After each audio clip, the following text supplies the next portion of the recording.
Bonjour, Monsieur Plancard-Dassac. Bonjour Blandine. Bonjour Monsieur Plancard-Dassac. Bonjour Jean.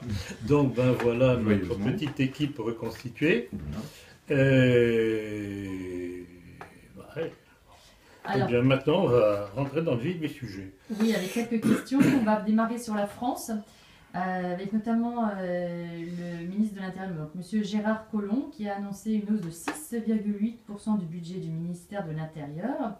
Et celui de la politique va connaître une augmentation de 5,4%, un peu moins. Donc qu'en pensez-vous?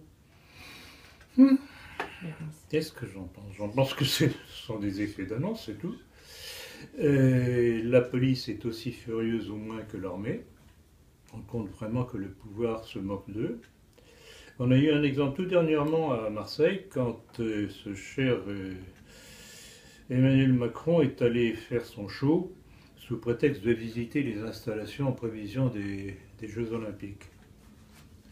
La quasi-totalité des CRS, je parle bien des CRS, compagnie républicaine de sécurité, donc la crème de la crème, se sont fait porter pâle parce qu'ils en avaient marre d'être à toutes les sources. Et d'ailleurs, je ne sais pas si c'est un rapport de cause à effet, Macron a été quelque peu chahuté, mais ça vous ne l'avez pas vu dans les ondes. Aux journaux télévisés, Ça a été censuré. c'est souvent, si vous regardez la télévision, les bandes passantes en bas sont beaucoup plus instructives que les entretiens et autres nouvelles qui sont diffusées. Il s'agirait Autrement. presque de messages subliminaux pendant qu'on regarde en fait. Non, c'est pas. Mais ils sortent des choses dans les bandes défilantes en bas qui ne sont pas dans la présentation du journal. Donc, il faut tout regarder et écouter. Bon. Donc, ça, c'est une chose. Et pour montrer aussi la mauvaise humeur, sinon l'exaspération de la police, notre cher président de la République a voulu aller parader à Lyon il y a quelques semaines avec tout son sérail de ministres. C'est comme ça qu'il entend faire des économies, fonctionnement de l'État, etc. Et le syndicat Alliance, qui est le syndicat majoritaire de la police, a refusé d'y assister. Donc voilà les belles annonces de M. Collomb,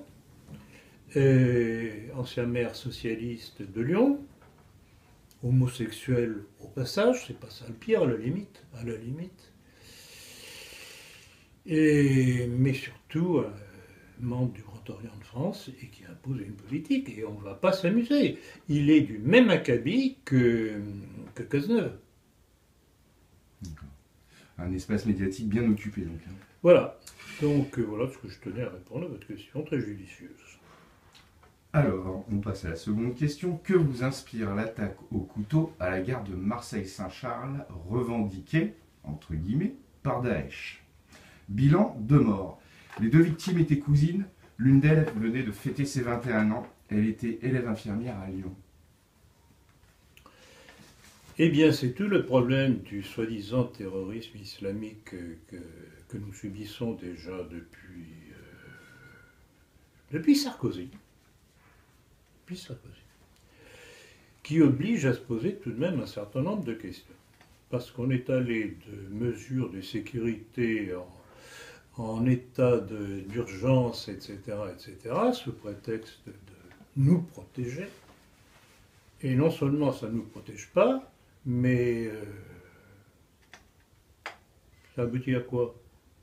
À créer des structures, des lois, des décrets, et loi notamment, puisque avec M. Emmanuel Macron, maintenant, les dispositions de l'état d'urgence qui devaient disparaître, parce qu'évidemment l'état d'urgence, c'est pas définitif, sont incluses maintenant dans la loi. Donc, au titre soi-disant pour nous protéger du terrorisme, n'importe qui peut être mis sur écoute, surveillé, etc. Donc vraiment notre espace de liberté se restreint de plus en plus. Je ne sais pas si vous en parlerez, mais rappelez-vous ce que vient de sortir le Premier ministre, Philippe, annonçant une nouvelle loi de quinquennale, je ne sais pas quoi, de surveillance contre l'antisémitisme, etc., etc., etc. C'est pas contre l'islamisme et le terrorisme, c'est contre le racisme, l'antisémitisme et compagnie. Donc c'est tourné contre les Français qui seraient tentés ou qui veulent réagir contre cet état de choses. Donc tout ça, c'est une immense mascarade sous prétexte de terrorisme islamique. Et la question qui se pose, que j'ai déjà soulevée de multiples reprises, qui est derrière ça? Parce que ce qu'il y a tout de même d'extraordinaire, quand un terroriste ou des terroristes font un coup, on ne les liquide pas.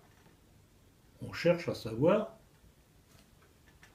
qui les a motivés, remonter la filière. Or, c'est curieux, dans la plupart des cas, aucun n'a été blessé, ils sont tous liquidés. Voilà. Mais là, celui-là, pour une fois, il n'y avait pas sa pièce d'identité à côté, je crois. Il y avait peut-être un passeport. Oui, alors, chose qu'il faut tout de même souligner, c'est que cet islamiste était en situation irrégulière, qu'il avait au moins 6 identités différentes, qu'il aurait dû être expulsé de France déjà depuis bien longtemps. Et si le ministère de l'Intérieur et le gouvernement avaient fait leur devoir en fonction des lois et autres dispositions qu'ils nous imposent, cet homme n'aurait pas pu assassiner ces 2 jeunes Françaises.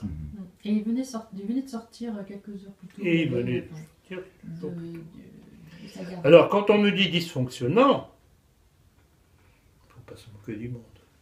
On dirait que ces terroristes sont à point, et je vous ferai remarquer que cet assassinat de 2 jeunes Françaises est intervenu à la veille du vote de la loi sur la sécurité, soi-disant, qui intègre les dispositions de l'état d'urgence. Et comme un seul homme, tous les députés ont voté, parce qu'ils n'avaient pas voté, on aurait dit « Oh, le mauvais français !» Donc vous voyez comment tout ça est manipulé. En effet. Alors, on va passer à une autre question. Récemment, donc le jeudi 28 septembre, au Congrès des régions de France, Édouard Philippe a annoncé la non-reconduction du fonds de soutien au développement économique d'un montant de 450 millions d'euros. Or, dans le même temps, le gouvernement augmente l'aide médicale pour les clandestins, l'AME, de 108 millions d'euros. Voilà, votre avis, un lien de causalité. C'est un scandale. C'est un scandale. En fait, le pouvoir, ce n'est plus un pouvoir qui représente l'intérêt des Français, c'est un pouvoir qui représente l'intérêt des étrangers et surtout du mondialisme.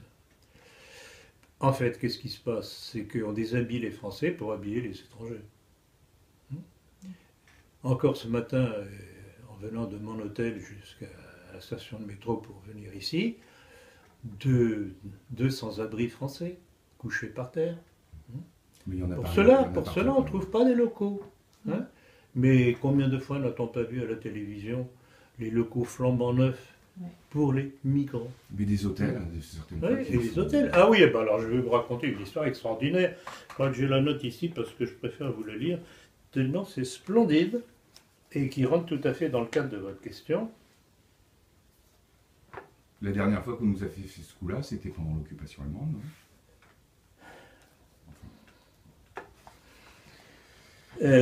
Si vous voulez, on reparlera de ça plus tard. C'est une information de la Voix du Nord du 20 septembre. Alors, écoutez bien, voyez, bonnes gens. Je cite. Ce mardi, une des 2 compagnies de CRS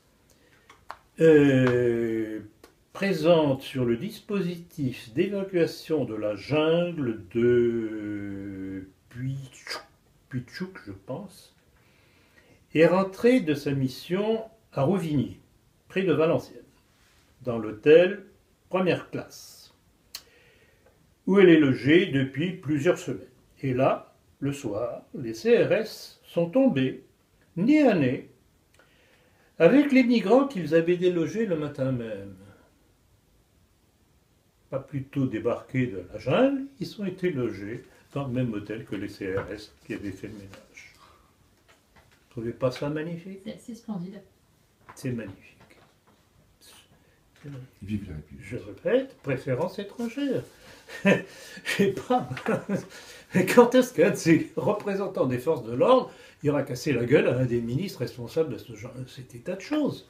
C'est C'est bien pas- arrivé une fois, mais il y en avait qui avait été mis aux arrêts. Mais le problème, c'est que là, le Non, mais- gouvernement se met sa police à dos. Son armée à Je dos. dirais que ce serait un cassage de gueule définitif qu'il faudrait. Non, mais c'est fabuleux. C'est fabuleux. Et alors, attendez, qu'est-ce que j'avais encore? Oui, non. Ben, on a lu. Si, non, ça va. Si, ça va. Mais on va enfoncer un peu plus loin le couteau dans la plaie. Hein. Alors justement, en parlant de migrants, il y a récemment 3000 migrants qui ont été secourus en une semaine au large de la Libye.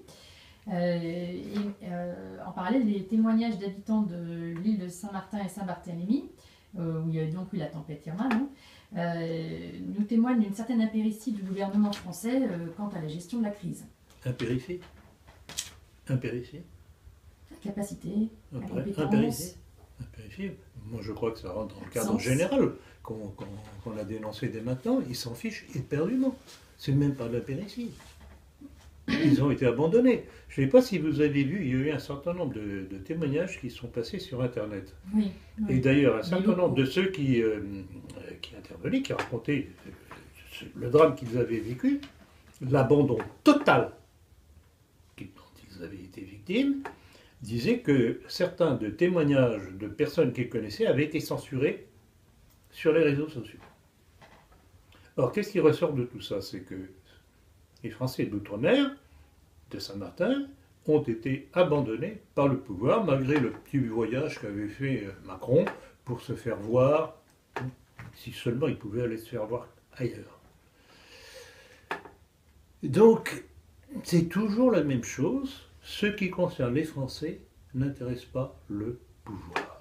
Et il aura fallu que ce soit un Nicolás Maduro, président du Venezuela, successeur de Chavez, qui envoie 10 tonnes de nourriture, d'eau, de matelas, couvertures, etc., que le gouvernement français n'a pas approvisionné. Les Français de Saint-Martin ont été abandonnés sur le plan sanitaire, sur le plan alimentaire et sur le plan sécuritaire. Un des documents que j'ai vu sur Internet, justement, qui disait « Mais c'est absolument invraisemblable. On ne nous a rien donné à manger. On ne nous a rien apporté. J'étais obligé d'aller voler pour ma famille pour la faire vivre. » Non, mais au-delà de ça, il y a eu aussi presque des émeutes, on peut dire. Ben bien sûr, tout ça a été passé sous silence. Donc vraiment, pour le gouvernement français, est-ce qu'on peut encore parler de gouvernement français? Tout ce qui est français ne les intéresse pas. Eh bien. Alors, saviez-vous, selon nos sources, qu'on pouvait faire des dons à l'armée israélienne, mais pas à l'armée française?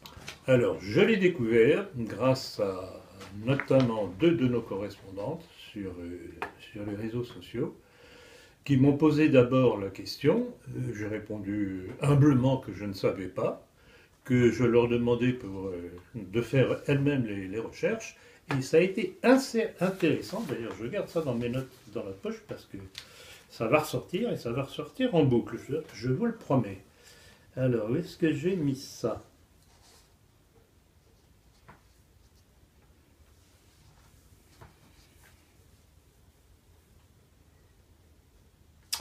Voilà. Alors, ça commence avec une intervention de la sénatrice UDI Nathalie Goulet,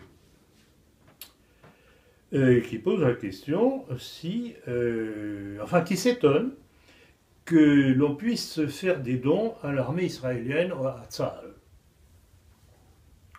Pas de réponse du gouvernement, du ministre préposé. Mais par contre, elle a reçu des menaces de mort sur les réseaux sociaux.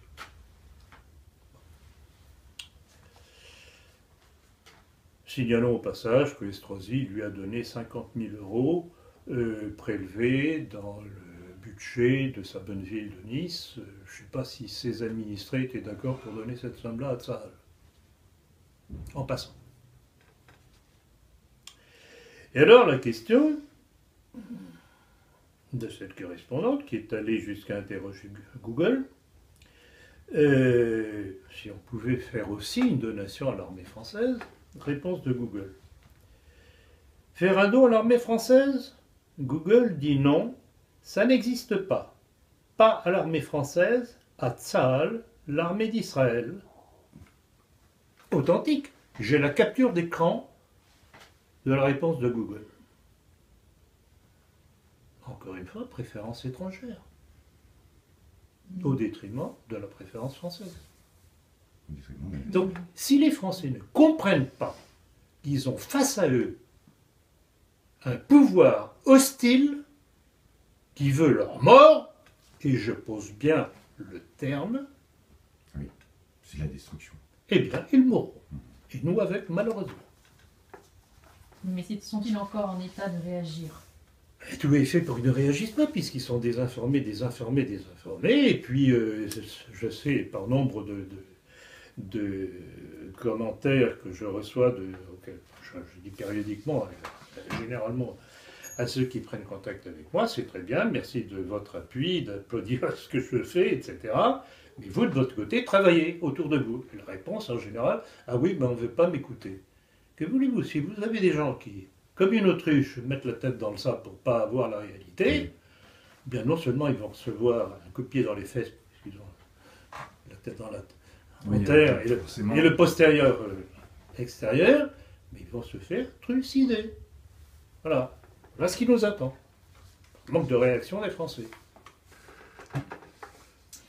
Alors justement, donc souvent on entend des appels outrés de Français à la suite de prédications incendiaires d'imams. Et considérez-vous, bien entendu, qu'il y a un lien avec les attentats meurtriers que nous subissons? C'est évident. C'est évident. Alors là, bon, question subsidiaire. Et pourquoi laisse-t-on ces imams libres de proférer ces appels incendiaires? Là encore, on retombe dans ce que je dénonce comme un complot de l'État contre les Français, de se servir d'un certain islam contre nous. Tout ça est très bien orchestré. Alors on va me dire, ah, vous êtes un complotiste. Je regrette beaucoup. J'expose des faits. Vous en faites ce que vous voulez. Puis c'est ça un complot, ben soit c'est un complot. Alors, ce sujet-là, voyons, qu'est-ce qu'il y avait? Je crois qu'il y avait aussi une chose que j'avais notée. Bon, bref, je crois qu'il y en a assez là-dessus.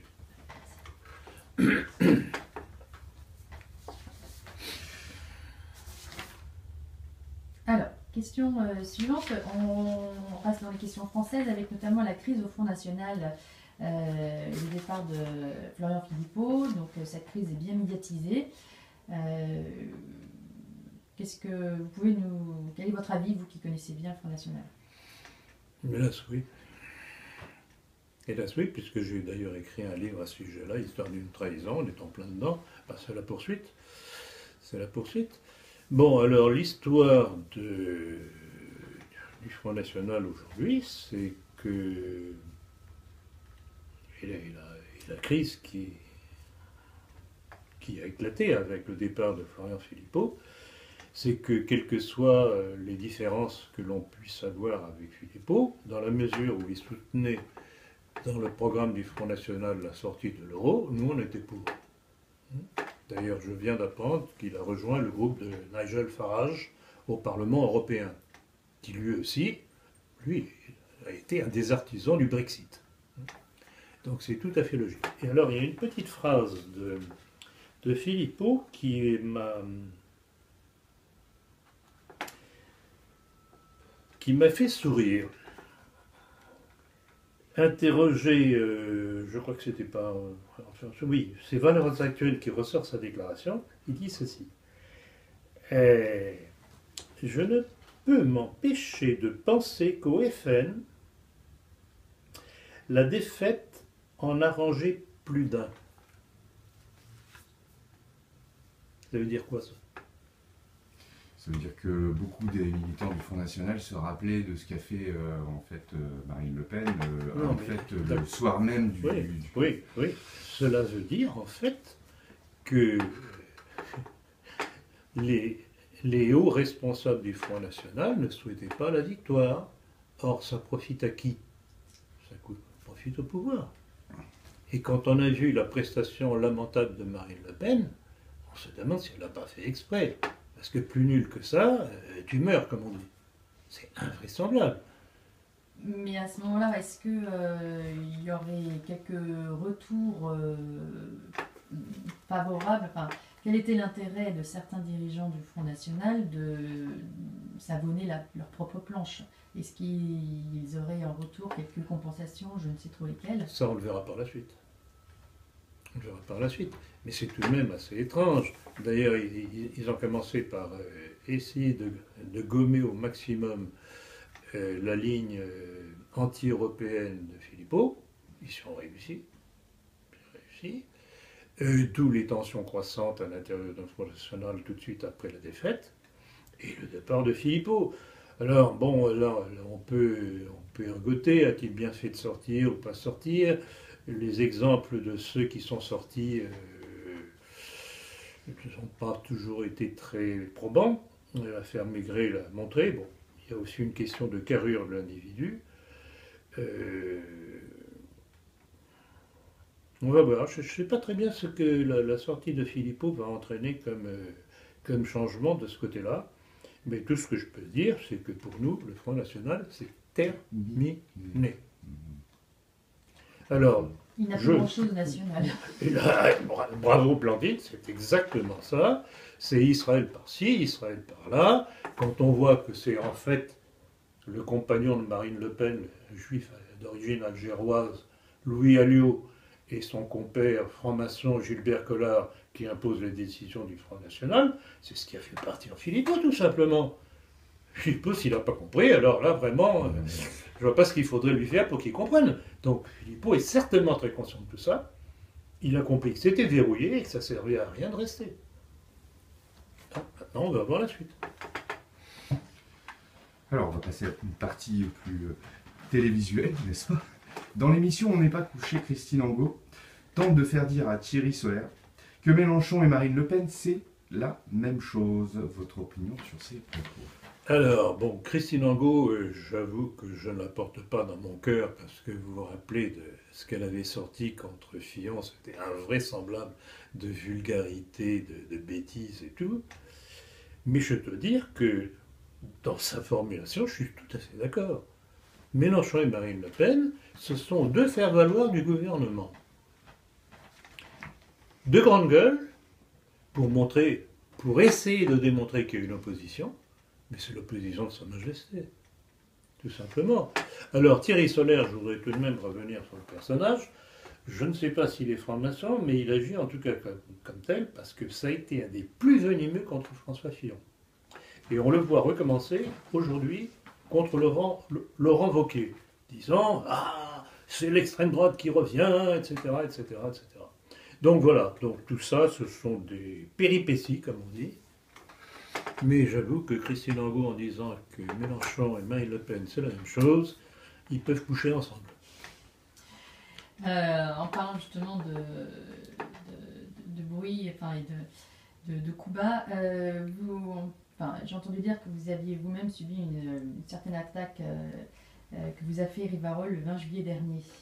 Oui, oui, bon, ça ne m'étonne pas en soi, parce que moi-même, je ne suis pas très tendre avec Bourbon, mais j'avoue que ce qu'il a écrit, et là ça tombe bien, dans le dernier numéro de notre lettre d'information La Politique,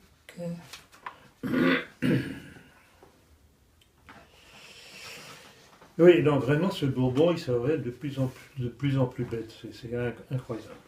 Alors, en gros, bon, je ne vais pas lire tout le truc, en gros, sous prétexte de parler de la mouvance nationale, dans lequel il m'intégrait, Je ne pense pas particulièrement faire partie de cette mouvance, je suis plutôt contre.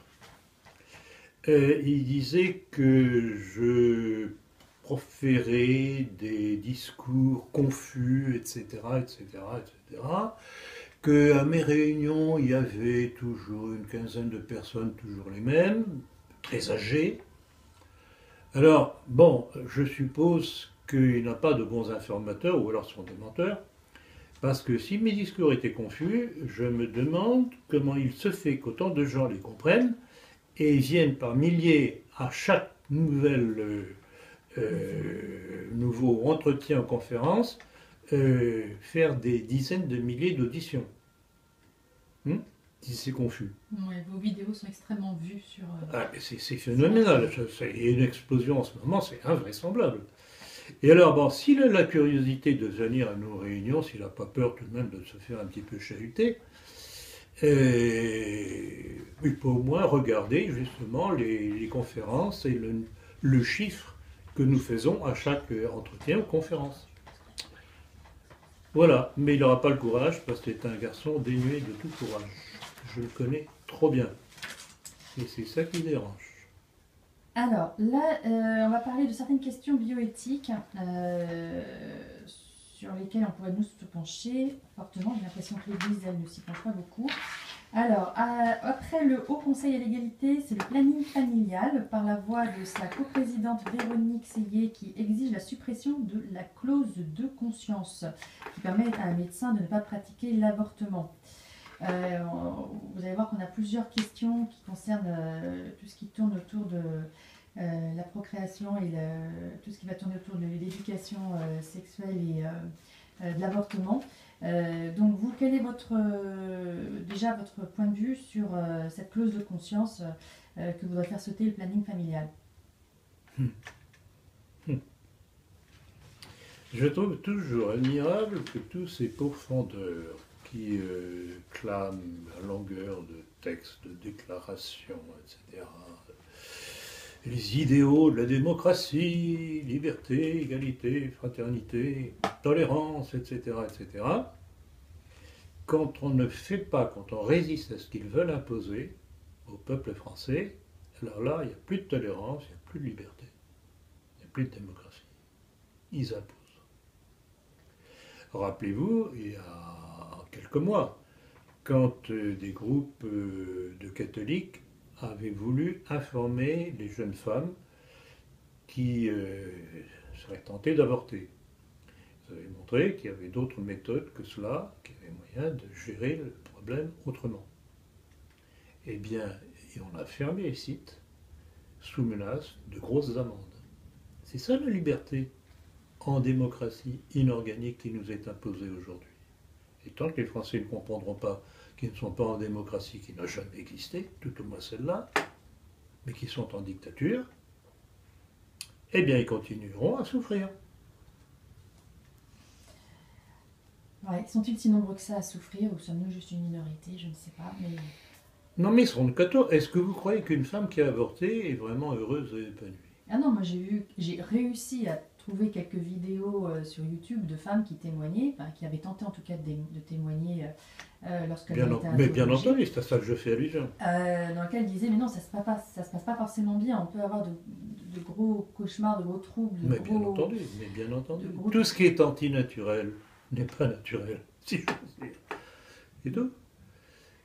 Non, on est gouverné par des vicieux, par des gens qui veulent casser tout ce qui est naturel. On est en train de nous faire un monde diabolique. C'est vrai, dans ce qui n'est pas naturel, il y a notamment la question du gender. J'ai une autre question là que j'ai sous la main. La redéfinition de la stratégie en matière d'éducation sexuelle, et ce, attention, dès les classes maternelles, semble être une des priorités de notre gouvernement. Au moins pour les prochaines dizaines d'années, j'ai 2017 jusqu'à 2030, il y a déjà un plan justement de refonte des programmes en matière d'éducation sexuelle à l'école. Oui, on est sur le même thème, je sais. Pas drôle tout ça. Bon, il n'y a rien de nouveau, hein. Ça a commencé déjà, ça a commencé bien avant. Ça s'est accéléré avec Sarkozy. Rappelez-vous, qui a introduit la théorie du genre? Qui a introduit l'enseignement à la compréhension de l'homosexualité à l'école? Donc tout ça, c'est la suite. Sarkozy, Hollande, Valls, Cazeneuve, qui nous ont imposé successivement une aggravation de ce genre de politique. Donc, voilà. Avec Macron, qui est issu du même moule, c'est le même genre de politique. Là aussi. Donc, on va pervertir les enfants sur le plan sexuel dès le plus jeune âge. Et quand ils seront adultes, ils vont copuler. Et puis, il y aura des conséquences. Alors là, il y aura l'avortement pour essayer de pallier aux conséquences. En fait, c'est une destruction intellectuelle d'abord et physique ensuite. J'avais vu notamment des vidéos sur Sibo qui disait on est en train de donner des droits sexuels qui sont en fait des droits à violer. Bien entendu. Et en fait, derrière tout ça, qu'est-ce que vous avez? Vous avez les intérêts du lobby pédophile. Oui, c'est ça. C'est ça qui se prépare subrepticement. Si l'enfant auquel on enseigne toutes les techniques sexuelles, y compris perverses, sinon surtout elles, déviantes, on prépare tout un troupeau pour les pervers sexuels, pédophiles. J'attends d'ailleurs qu'un de ces jours, on supprime la législation qui punit la pédophilie. Ça va venir. Ça va venir. Prenez date. Ils vont l'édulcorer. Et pendant qu'on est en train de parler de ça, qu'est-ce que vous pensez des questions sur le suicide assisté? Sur le suicide assisté? Oui, oui. Là aussi, c'est toujours la même chose. De quel droit un homme ou une femme peut-elle décider pour quelqu'un d'autre qu'il faut l'euthanasier? Moi, je suis médecin.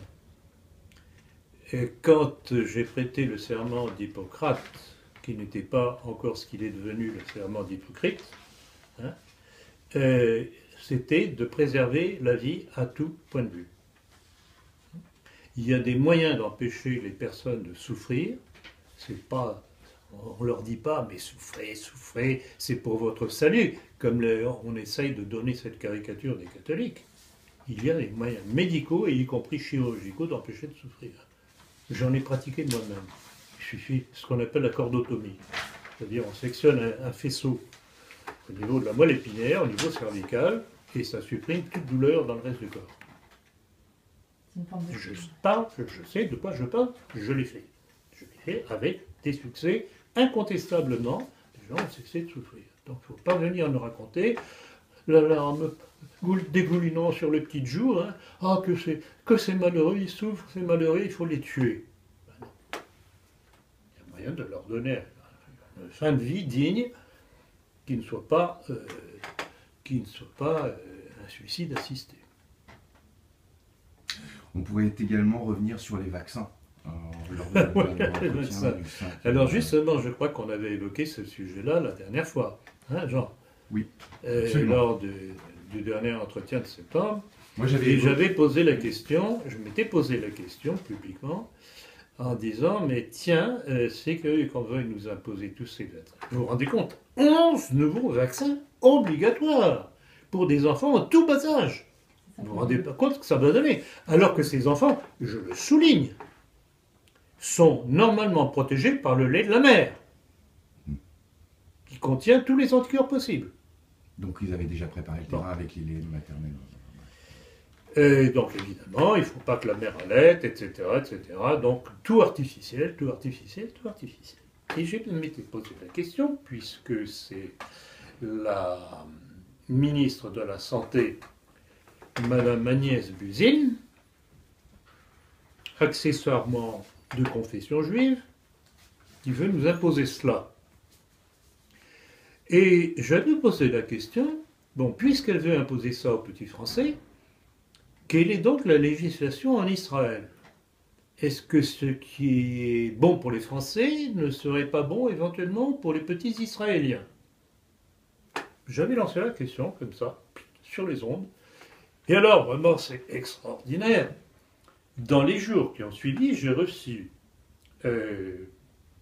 sur mon mail une réponse d'un Français installé en Israël, marié avec une Israélienne, qui suivent pas à pas toutes mes productions, conférences et entretiens, me disant bravo. Là, j'avoue que ça me surprend quand même un petit peu, mais me disant, mais vous savez pas à quel point vous avez mis dans le mille. Parce qu'effectivement, en Israël, la vaccination est libre. On n'impose rien. Et mes enfants ne sont pas vaccinés. Et ils ne s'en portent pas plus mal. Et ils ne s'en portent pas plus mal, justement. Donc voilà. Donc je répète ma formulation. Si c'est bon pour les petits Israéliens, pourquoi est-ce que ce ne serait pas bon pour les petits Français? Ou alors est-ce que c'est pour leur faire attraper toutes les maladies qui découlent de ces vaccinations abusives? Parce qu'en plus de ça, la vaccination pour la rougeole, par exemple, n'est que passagère. Oui, ça ne vous empêche pas de l'avoir. Ça n'empêche pas de l'avoir. Pas plus que ceux qui sont vaccinés pour la grippe, Ouais, ça n'empêche pas de l'avoir. Et en général, pire encore. C'est vrai. Le nombre de gens autour de moi que je connais, autour de moi et des différents témoignages que j'ai, puisque tout de même je suis médecin, c'est incroyable. Donc vraiment, on est en plein mensonge pseudo-scientifique des gens qui nous gouvernent, encore une fois. Donc, ils nous trucident par tous les coins. Violemment avec l'islamisme radical, vaccination et autres, etc., etc. Sans compter sur le plan économique. C'est en effet pas de très bonnes nouvelles. On va passer à la partie internationale maintenant. Avec un attentat qui a coûté la vie au général russe Valéry Aspov, si je le prononce correctement, tué par un tir de mortier dans son bureau de commandement en Syrie, alors qu'il était dans son bureau. Quelles sont selon vous les conséquences de cette attaque? Bon, alors il y a deux aspects là-dedans. Il y a l'aspect qu'il ait pu être tué juste un moment où il était dans son bureau. Alors, cela indique, ouvre deux questions. Comment a-t-on pu savoir qu'il serait à ce point précis, à cette heure dite, dans son bureau? Parce que ça a coûté la vie aussi à 2 colonels russes. Alors, deux possibilités, ou bien c'est un travail de taupe, ou bien c'est un repérage par téléphone portable.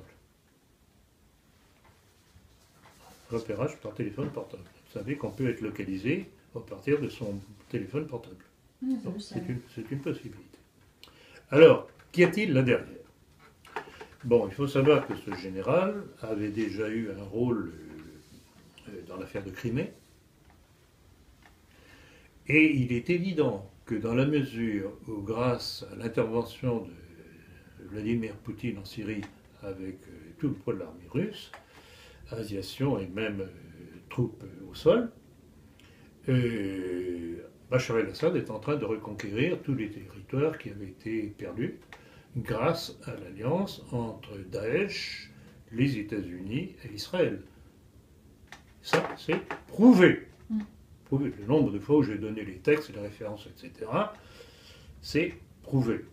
Donc, les États-Unis et Israël sont malades de fureur parce que leur grand projet de RS Israël, le Grand Israël, est en train de partir en fumée. D'ailleurs, on apprend par-ci, par-là, par différents journaux locaux, que les États-Unis transportent les terroristes qui ont été expulsés de telles zones pour qu'ils aillent se regrouper ailleurs, etc. Donc on est en pleine collaboration des États-Unis avec ce mouvement terroriste créé par qui? Par un certain Samuel Elliott, alias al-Baghdadi, agent du Mossad. C'est la révélation qu'avait fait cet ancien agent de la CIA, Edgar Snowden, que j'ai cité à de nombreuses reprises. On trouve ça sur Internet.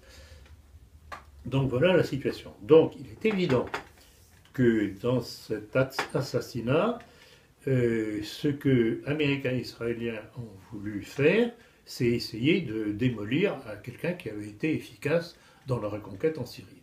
Et je vais vous citer un texte d'un site américain, excellent site américain que je conseille de consulter si vous comprenez l'anglais, qui s'appelle Veterans Today. C'est un groupe d'anciens combattants américains qui rappelle ceci. Vous êtes bien assis? Allons-y. La ministre israélienne de la Justice, Ayelet Shaked, a menacé. Si Poutine veut survivre, il vaut mieux pour lui de faire ce qu'Israël lui dit.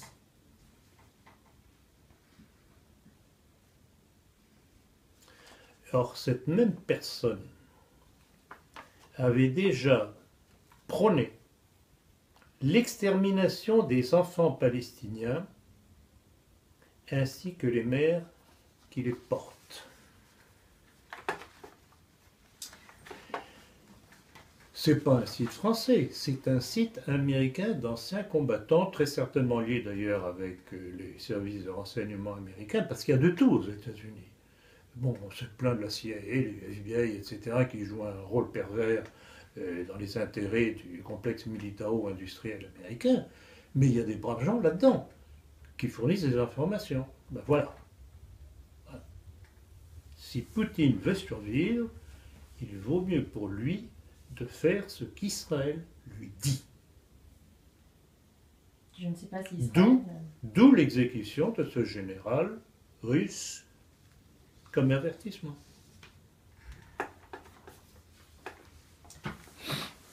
Il y avait déjà eu d'ailleurs un assassinat d'ambassadeur russe. Bah, bien entendu, il y en a eu deux. Il y en a eu deux. Ankara. Il y en a eu deux. Ouais. Un à Ankara et l'autre à l'ONU. Ouais. En parlant justement de la politique d'Israël, de faire le grand Israël, il y avait, selon le média Arrêt sur Info, le gouvernement israélien vient d'adopter un projet visant à forcer les Palestiniens à quitter leur patrie. Et là, on parle d'un véritable génocide qui reprend un petit peu vos propos. Maintenant, si vous voulez les étayer. Tout à fait, tout à fait. De toute façon, il faut que les Palestiniens dégagent pour les intérêts israéliens. C'est évident, tout à fait pour ça. Les différentes guerres sous prétexte de provocation palestinienne, où ils rasent les hôpitaux et les écoles construites soit par la communauté européenne, soit par l'ONU. D'ailleurs, il y a un scandale qui est sorti dernièrement. Il y a 7 ou 10 pays européens qui ont protesté auprès d'Israël parce qu'Israël avait détruit des écoles qui venaient d'être construites avec les deniers de la communauté européenne, c'est-à-dire notre argent. Et ils demandent le remboursement des frais. Alors, ce qui est intéressant, on verra si il y aura une suite, c'est que d'après le document que j'ai reçu, si Israël n'accepte pas de rembourser le coût de destruction de ces écoles, ça pourrait être prélevé sur les subsides que la communauté européenne alloue à Israël. Ah tiens, je ne savais pas. Vous ne trouvez pas beau ça? Ça serait pas mal. Vous ne trouvez pas ça beau? Oui, mais qui décidera, voilà. Voilà. C'est que, Ce sera notre ami Macron. Oui, je pense. Donc voilà. En parlant des Américains, tout à l'heure, vous disiez qu'il y avait aussi bien... tous les bords étaient représentés au sein des vétérans. Il y a récemment, les Américains ont fêté, si je puis dire, le 11 septembre dernier, les médias du monde entier ont commémoré le 16e anniversaire du fameux 11 septembre 2017 avec les tours de Manhattan. Dont on sait qui s'était réjoui, on sait qui avait, disons, eu plaisir à avoir ces... Alors il y a une chose tout de même qui m'a étonné, oui, étonné, pas étonné en même temps, c'est que je trouve que les commémorations ont été relativement discrètes. Ils n'en ont pas tellement parlé. Ils n'en ont pas tellement parlé parce que tout de même, ça commence à être tellement connu que tout ça a été un montage faramineux des services secrets américains et de Tsahal, parce qu'en fait, cette affaire-là, et ça j'en ai traité dans mon livre, il y a tout un chapitre là-dessus, très documenté, et dans mon livre, Le complot mondialiste, il y a tout un chapitre sur le 11 septembre. il est impossible que ces tours soient tombées par l'impact des avions. Et le plus beau, c'est qu'on sait maintenant, grâce à un certain nombre de chercheurs, de scientifiques, qu'il n'y a même pas eu d'avion. Il n'y a même pas eu d'avion. C'est un montage cinématographique des, comment on appelle ça, les hologrammes. Oui. Hologrammes. Et en fait, ces tours sont dégringolées sur elles-mêmes parce qu'elles ont été minées à la base, tout simplement. Comme je l'ai expliqué dans mon livre Le complot mondialiste, c'est une vieille technique connue des architectes. Quand on veut rénover un quartier qui a des immeubles qu'on veut faire tomber parce que trop vétustes, mais qu'à côté il y a d'autres bâtiments qu'on veut garder, qu'est-ce qu'on fait? On mine les structures, on fait tomber l'édifice sur lui-même, en accordéon. La démolition verticale. Voilà, exactement. Et c'est absolument démontré et imparable. Donc, les commentateurs et autres, ils ont beau être payés, etc. On se rend compte tout de même que le cœur n'y était plus tout à fait parce que ça laisse des traces. Ces documents laissent des traces quand même. On va passer un petit peu plus en Europe maintenant. Alors, en Hongrie, la Hongrie recrute actuellement des volontaires pour surveiller les frontières. Que dire de cette politique nationaliste du gouvernement de Viktor Orban? C'est ce qu'on aimerait bien avoir chez nous. tout aussi simple que ça. Mais vous pensez pas qu'en fait l'Union européenne va... l'Union européenne fait tout pour ça, pour faire capituler Orban. Oui. Tout pour ça, évidemment. Et toujours la même chose. Qu'est-ce que la communauté européenne, sinon un relais des intérêts mondialistes? Que veut le mondialisme? Supprimer les nations. C'est tout.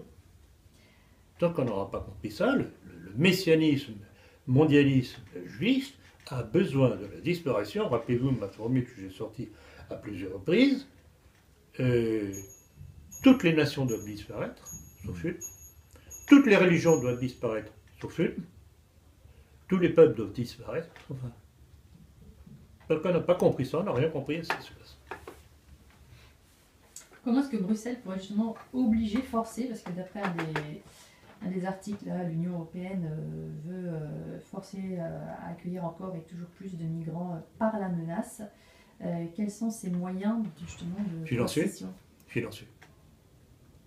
Tout simplement financiers, donc supprimer les aides que tel ou tel pays peut recevoir de la part de l'Europe, et puis éventuellement des blocus économiques, comme la Russie en est victime.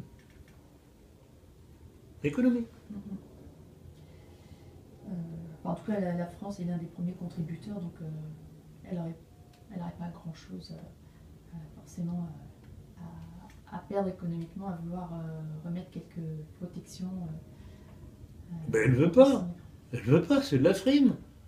Écoutez, avec tout ce terrorisme, vous ne croyez pas que la première mesure à faire, ce serait de fermer les frontières?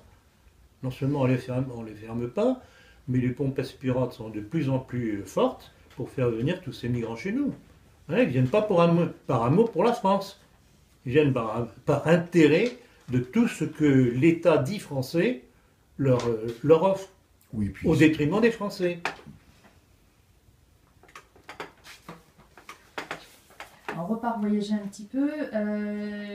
Que pensez-vous de l'affaire des prétendus, en Birmanie, là, des Rohingyas, sur lesquels les médias tentent de nous apitoyer, comme autre mouvement de population qui est en cours? Alors, c'est effectivement un cas assez intéressant.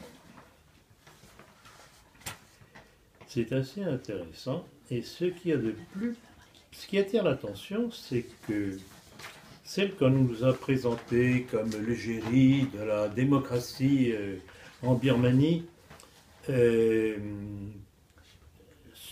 j'arrive pas à prononcer son nom,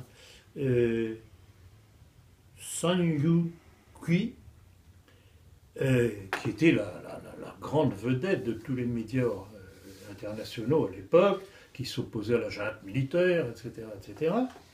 Elle-même, face aux réalités, a compris. Elle a compris qu'en fait, l'histoire, ce drame des Rohingyas, c'était une chose fabriquée, encore une fois. Que en fait, ce sont des terroristes bengalais qui tuent des Rohingyas en faisant passer ça pour des attaques du pouvoir birman contre les Rohingyas. Et qui trouve-t-on derrière ça? Un certain Soros et ses organisations qui sont en Birmanie depuis 2013. Donc, voilà, ce sont les renseignements que j'ai. Et ce renseignement, je l'ai reçu il y a maintenant au moins 3 semaines, un mois, une de nos nouvelles participantes, justement, qui a eu accès à ce genre de documents. C'est très documentant, je ne vais pas tout citer, mais je tiens à vous attirer l'attention là-dessus. Donc, à la fois, l'origine du terrorisme n'est pas birman, il est bengalais, pour déstabiliser le pouvoir birman. Pourquoi? Parce qu'il y a des richesses en pétrole, des richesses en gaz, etc., etc., et que les intérêts américano-sionistes sont là, avec derrière le petit Soros et ses ONG. On va passer en Europe maintenant. Appuyés par Bruxelles, les séparatistes catalans ont imposé le 1er octobre un référendum sur l'indépendance de la Catalogne. Vous qui êtes souvent revenu sur le problème du séparatisme, quelle est votre analyse sur cet événement? Je trouve ça admirable. Je trouve ça admirable parce que, évidemment, tout le monde occidental applaudit des 4 fers à ce référendum qui risque de faire imploser l'Espagne. Et là aussi, on est toujours dans cette même politique de faire imploser les nations. Il ne peut plus avoir de nations, mais avoir des régions avec lesquelles on négocie. Mais là, ce qui est curieux, comment se fait-il qu'on applaudisse pour ce référendum d'indépendance alors que les russophones de Crimée ont fait un référendum réclamant à être rattachés à la Russie? Mais ça, c'était pas bien. Ça rentrait pas dans le plan. Bien amusant. Alors, sur les modes de consultation, on nous a parlé de 90% de oui. On s'est bien gardé de nous dire sur quelle population. 90% de quoi? De combien? Et comment ça s'est passé dans les faits? La police espagnole a tout de même bouclé un certain nombre d'écoles où devait se produire ce genre de scrutin. Et les indépendantistes se sont rabattus dans les rues. Et les gens ont voté dans les rues.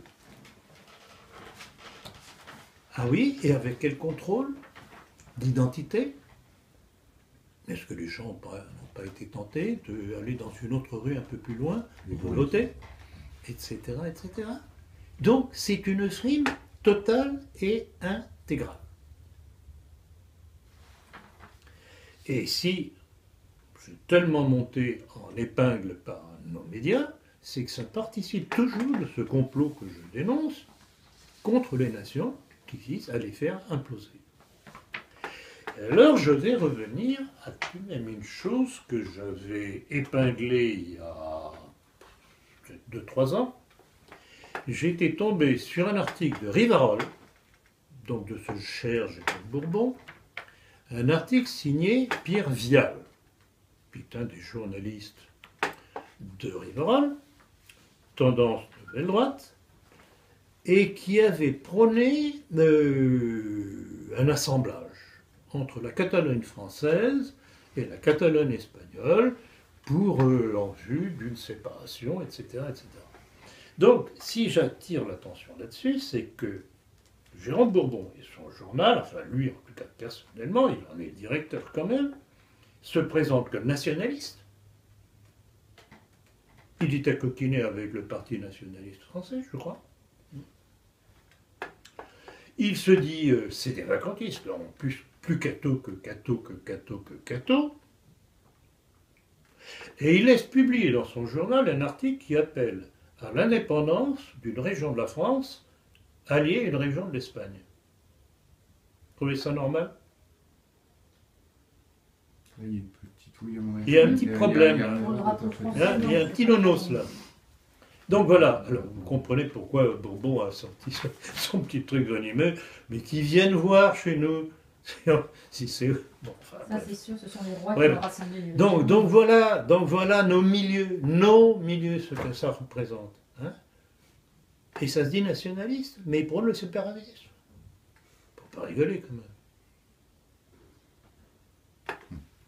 Disons que les Espagnols ont la chance d'avoir un roi qui peut fédérer les régions. Nous, on est une république. Alors avec ça, Évidemment. Bon, il a pas mal réagi, mais malheureusement, j'ai l'impression qu'on est en train d'édulcorer tout ça. Hein. Je sais pas, il doit y avoir de faramineuses pressions sur l'Espagne, là aussi, pour des raisons. Pour des raisons et par le biais de pression économique, je ne sais pas du tout comment ça va se terminer. non, ça, je ne sais pas. En parlant... Et si la Catalogne se sépare, ça va être la porte ouverte à d'autres séparatismes, y compris chez nous, bien entendu. Bah, on reviendra après. Oui, ça, chez nous, Pays Basque et autres. Enfin, voilà, ça, c'est sûr. C'est pas en éclatant un puzzle qu'on reconstitue. En parlant de sédition, mais du coup, loin de chez nous, plutôt au Kurdistan. Le Kurdistan irakien vient de promouvoir un référendum pour proclamer lui aussi son indépendance, du coup, vis-à-vis de l'Irak. Donc là, on change de lieu. Est-ce que... Mais c'est la même chose. Ben voilà. Mais c'est la même chose. Mais c'est la même chose. chose. Hein.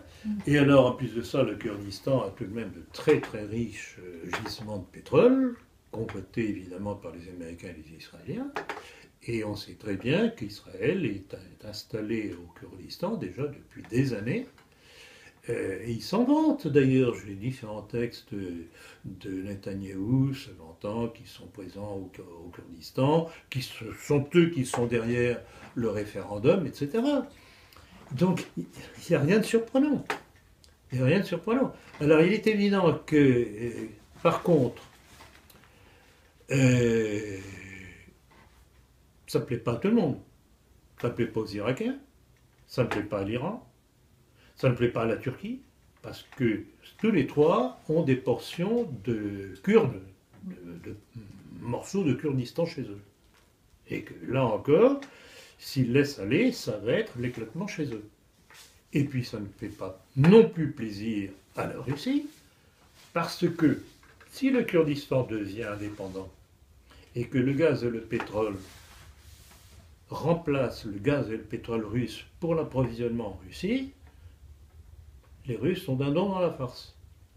Donc vous voyez l'alliance qui se constitue à 4, Irak, Iran, Syrie aussi, j'ai oublié, Turquie et Russie, contre cette indépendance suscitée par les Israéliens. Mais vous savez, quand on sait tout de même interpréter les documents que l'on a en main, on décrypte très facilement les desseins de l'ennemi. Mais simplement, il faut se donner un petit peu la peine de travailler et d'étudier. Nous approfondissons toujours dans une archive, un document donc de Europe Israel News, le site, du 21 juin dernier, vous a été adressé dernièrement. Ils s'indignaient de ce qu'ils appellent de l'antisémitisme d'État de l'État d'Algérie. En effet, il représenterait un document vidéo où on le voyait des soldats algériens défilant et chantant des slogans antisémites tels que « mort aux juifs, tuer les juifs », etc. Que cela vous inspire? J'avoue que votre question ne m'apprend rien du tout.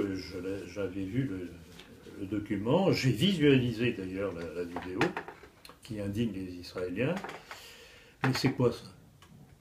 C'est tout simplement la conséquence de ce que je ne cesse de dénoncer, les effets du décret Crémieux. Alors, revenons sur le décret Crémieux, pour ceux qui ne le sauraient pas encore. Le décret Crémieux de Adolphe Isaac Crémieux, président fondateur de l'Alliance israélite universelle, en 1870, impose, donc c'est à la naissance de la Troisième République, après la défaite de Napoléon III, impose un décret qui porte son nom, qui donne en bloc et unilatéralement, uniquement aux Juifs d'Algérie, la nationalité française, mais pas aux musulmans, qui pourtant venaient de se battre pour la France, pour le Second Empire. Et à partir de là, une première révolte en Algérie, celle faite par le Pacha Gassim Okrani. ceux que cela intéresse, il y a toute la description de l'affaire dans mon livre Le nationalisme français. Et c'est très intéressant de voir justement parce que ça a été en fait le début des problèmes de la France avec le monde musulman. Première insurrection qui était matée dans le sang, révolte kabyle. Simokrani était kabyle.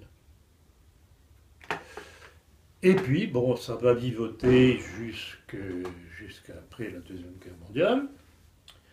Je voudrais rappeler que c'est le maréchal Pétain et le régime de Vichy qui abrogent le décret crémieux. Et je ferai remarquer à cette occasion que alors que la France était battue, son armée en petits morceaux, grâce à l'impéricide de la Troisième République, volontaire ou par bêtise, je n'en sais rien, ma petite idée là-dessus, mais glissons. Donc, Vichy abolit le décret crémieux. Et que se passe-t-il en Afrique du Nord et en Algérie? Rien. Alors que les Algériens, les Marocains, les Tunisiens auraient pu s'insurger, puisque la France n'aurait pas été capable de réagir. Il ne se passe rien. Parce que l'injure qui leur avait été faite par le décret crémieux était abolie, grâce au maréchal Pétain. Il ne s'est rien passé. Et ce n'est qu'à l'arrivée de De Gaulle au pouvoir, avec le gouvernement provisoire à Alger, que le décret crémieux est remis à l'honneur, honneur entre guillemets. Et que se passe-t-il après? L'insurrection de Sétif, qui sera le début de la guerre d'Algérie, avec les suites que l'on connaît. Donc, meilleure démonstration que cela, il n'y a pas action, réaction, conséquence. Voilà. Et alors, j'avoue que ça me fait plaisir. Pas nécessaire de créer des slogans comme ça quand les Israéliens, ce qu'il faut, c'est s'en prémunir, c'est tout. Mais c'est la démonstration des effets du décret crémieux. Et c'est pour ça que, comme vous me le dites régulièrement, l'Algérie compte parmi ceux qui écoutent le plus mes conférences et entretiens. Il doit y avoir un rapport de cause à effet là aussi. C'est phénoménal. C'est pour ça que je dis qu'on peut parfaitement recréer une entente avec tous ces pays qui ont été détachés de notre empire, rappelons les choses par leur nom, parce que c'était contraire à l'intérêt du mondialisme et des intérêts financiers du mondialisme, tout simplement. Et que ces pays-là, aujourd'hui soi-disant décolonisés, sont sucés, pompés, vampirisés par les intérêts du mondialisme plutocratique. Alors en parlant justement de cette attitude de nos différents gouvernements, que ce soit sous De Gaulle ou plus récemment avec notre Premier ministre Édouard Philippe, vis-à-vis donc d'Israël, on a donc notre chef du gouvernement Édouard Philippe là, qui, en présentant ses vœux à la communauté juive à l'occasion de leur nouvel an juif, là, donc le 2 octobre dernier, à la synagogue de la rue Buffo à Paris, a tenu ses propos suivants, je cite: « Nous devons nous battre ensemble, et quand je dis ensemble, c'est bien tous ensemble, toute confession, toute philosophie confondue, contre cette bête immonde qu'est l'antisémitisme. » Et il a continué: « La France s'est construite et pensée avec le judaïsme, avec Proust, Benda, Bergson, Bernard, Mauroy, Léon Blum et bien sûr Simone Veil. Que pensez-vous de son attitude et de sa déclaration ?» Ah, c'est un bon petit soldat, bien obéissant. Culture française, ça. Il me semble qu'on en oublie quelques-uns. Hein. C'est une culture, en fait, qui date d'après la Révolution dite française. Tous les noms qu'il cite sont des gens qui ont émergé, soi-disant littérateurs et autres, philosophes, qui ont émergé sur les fondements des principes de l'idéologie de 1789. Donc, on parle bien de la France républicaine et non pas de la France catholique, bien entendu. Parce que, le Molière, le Balzac, le Boileau, etc., ça n'a pas existé. C'était l'âge de pierre. Et vous savez ce que cette réaction m'a fait penser? À quoi cette réaction m'a fait penser? Cette déclaration plutôt. à la fameuse déclaration de ce cher Henri de Lesquen, pour qui, je cite, je connais pas par cœur, la Déclaration des droits de l'homme de 1789 est l'acte de naissance de la nation française. Bravo. Ouais, son- Édouard Philippe dit la même chose d'une autre façon. Donc vous voyez, alors, non mais si une fois de plus je reviens sur Henri de Lesquen, c'est que ça montre le degré soit de pénétration de nos ennemis dans nos milieux, soit le degré de bêtise, pour ne pas dire un mot plus vulgaire, de nos milieux qui les acceptent, dont le petit Jérôme Bourbon, qui lors de la fête pour les 65 ans de Rivarol, l'a invité comme invité d'honneur, avec un certain Jean-Marie Le Pen et avec un certain Chéri de Olmeta, homosexuel, etc., mais pourvu d'un très bon carnet d'adresses à Paris. Donc c'est le milieu parisien. Vous pouvez reciter la citation que vous aviez déjà donnée de Collard. De Lesquen qui dit- Non, Collard.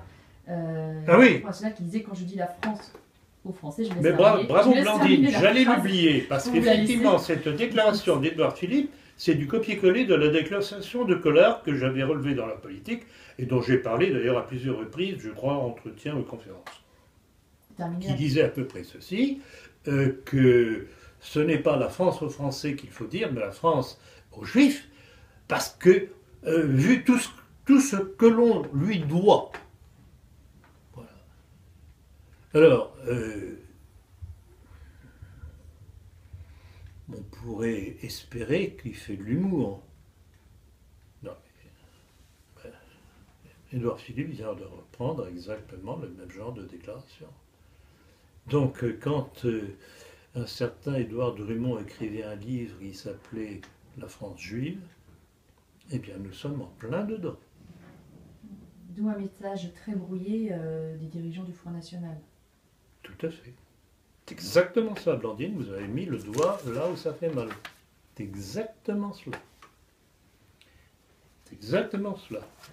Le Front National, et ça ne date pas de Marine, son père c'était déjà ça, c'est pour ça que j'avais claqué la porte en 1993, me rendant compte que j'étais le seul à y voir clair et à dire ça va pas, ça va pas, ça va pas. Quand on ne peut plus dire et écrire ce que l'on veut dans une structure, bon, il n'y a plus qu'une seule solution, c'est en sortir et dire les choses de l'extérieur. Et ça m'a pas trop mal réussi. Vu le nombre de gens, mais c'est fabuleux. On en est à combien du visionnage de notre entretien de septembre? Le dernier, on frôle les 41 000 vues. Incroyable. Et surtout la vitesse à laquelle c'est venu, Oui. dès les premiers jours. Il y avait vraiment de la demande, hein. Il y avait quelque chose. Hein. Donc voilà, donc ce qu'il faut, bon, la situation n'est pas gaie du tout, c'est le moins qu'on puisse dire, elle est dangereuse. Je ne sais pas jusqu'à quand on va pouvoir continuer à dire ce que nous avons à dire. Ah oui. Mais profitons Il faut de en cette- profiter, voilà, il faut en profiter. Profitons de Il cette faut en liberté. profiter et que ce qui a été déjà dit, que tout un chacun les garde, les fasse connaître autour d'eux, sinon on va à la mort de notre pays. Voilà. Sur- Ce n'est pas gai, mais c'est comme ça. Et ce n'est pas parce que la situation est dangereuse qu'il faut abandonner le bateau, bien au contraire. Je crois que, vous connaissez aussi ma formule à ce sujet-là, que le propre des faux principes, c'est de contenir en eux leur autodestruction. Donc, il faut y aider, mais je crois que plus ça va aller, plus ça va devenir intenable, et que tout de même, bon gré mal gré, les gens vont finir par réagir. Et je pense que les exemples de ce qui s'est passé en Allemagne après la défaite allemande de 14-18 et la montée en flèche de l'antisémitisme qui a amené Hitler au pouvoir, c'est une piste. C'est une piste. Et c'est d'autant plus une piste que le phénomène a été le même en Russie après la chute de l'Empire soviétique et l'arrivée d'Elstine, l'homme des grands lobbies. Puis on peut continuer à creuser Et comme ça l'arrivée longtemps. de Poutine, et l'arrivée de Poutine. Mais là encore, bêtise de nos milieux, le nombre de gens qui ne comprennent pas le jeu très subtil qu'il fait, parce qu'il ne peut pas s'attaquer à tout le monde en même temps. Et, bon, quand on voit, rappelez-vous la déclaration de cette ministre israélienne disant que si Poutine veut survivre, il faut qu'il obéisse à Israël. Quand on voit un Hillard et d'autres qui disent que Poutine est juif, etc., et que c'est un mondialiste, il y a de quoi se dire, mais le rôle, ça ne fonctionne pas là. Pas d'autres questions? Et Non, affaire à suivre pour une prochaine conférence. Et un prochain entretien, dans un mois normalement. Dans un mois, bien entendu, si Dieu nous prédit, bien entendu. Je dirais Inch'Allah, Oui. contrairement à ce qu'un de mes correspondants m'a reproché de dire. Je le répète parce que c'est un défi. C'est un défi. Et je dirais pas, je sais pas comment dire en hébreu, Jéhovah. Je pense Mais qu'on dit non, simplement c'est un Shalom, défi, non c'est un défi. Vous savez très bien quelle est ma stratégie. Je m'acharne à faire comprendre aux musulmans qui sont utilisés par le monde juif depuis le début de l'islam.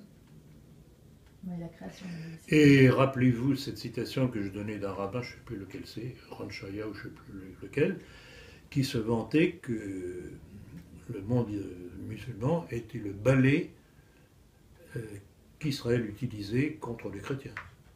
Donc ma stratégie, c'est de faire comprendre aux musulmans que nous avons le même ennemi et que ce n'est qu'ensemble qu'on pourra s'en débarrasser. Absolument. Voilà, chers amis, merci de Merci vos bien. questions Paroles. avisées. Merci, monsieur Blanca. À très bientôt. Au revoir.